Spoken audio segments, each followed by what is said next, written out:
London ২৬ November ১৯৮৩। একটা ঠান্ডা শীতের সকাল। হিথ্রো বিমানবন্দরের খুব কাছে একটি সুরক্ষিত গুদামঘর ব্রিংসম্যাট ওয়্যারহাউসে ঢুকল ৬ জন অস্ত্রধারী ব্যক্তি। তারা জানত ভিতরে ৩ মিলিয়ন পাউন্ড মূল্যের বিদেশি মুদ্রা আছে, কিন্তু তারা জানত না তাদের সামনে যে গুপ্তধনের দরজা খুলতে যাচ্ছে তা ইতিহাসে তাদের নাম চিরতরে গেঁথে দেবে। ওই দিনের ঘটনাটা যেন কোনো হলিউড সিনেমার চিত্রনাট্য। ভিতরে প্রবেশের পর তারা নিরাপত্তা রক্ষীদের বেঁধে ফেলে। তারপর তারা কৌশলে জেনে নেয় ভেতরে ঢোকার গোপন কোড। কিন্তু সেই মুহূর্তেই ঘটে চমকপ্রদ ঘটনা।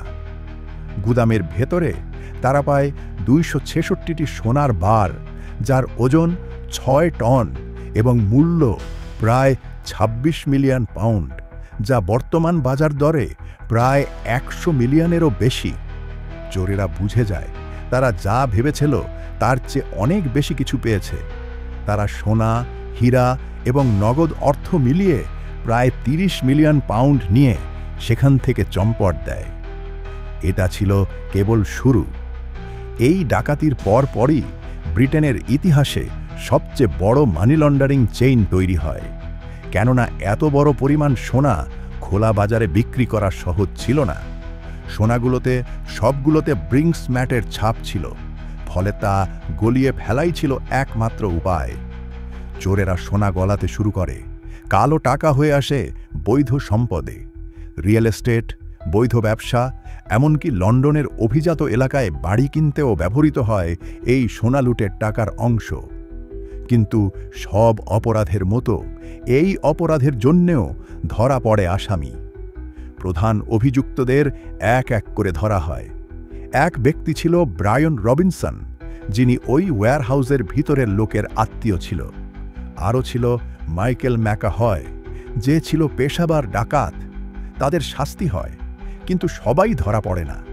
আর সেই অনুপস্থিত কিছু লোকের মৃত্যু হয় রহস্যজনকভাবে। কেউ খুন হয়, কেউ অগ্নিদগ্ধ হয়ে মারা যায়, আবার কেউ নিখোঁজ হয়ে যায়। আজও ২৬ টনের সেই সোনার অনেক অংশের হদিশ মেলে না। অনেকে বিশ্বাস করে এই ডাকাতি শুধুই চুরি নয়, এটা ছিল এক বিশাল অপরাধ সিন্ডিকেটের প্রকাশ্য মুখ, যেখানে ব্যবসায়ী, গ্যাংস্টার ও রাজনৈতিক লোকের যোগ সাজস্য ছিল।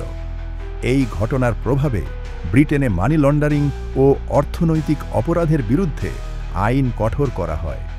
এটি পরবর্তী প্রজন্মের অপরাধীদের জন্যে এক গোল্ডেন উদাহরণ হয়ে দাঁড়ায়, কিভাবে একটি চুরি সমাজ ব্যবস্থায় দাগ ফেলতে পারে।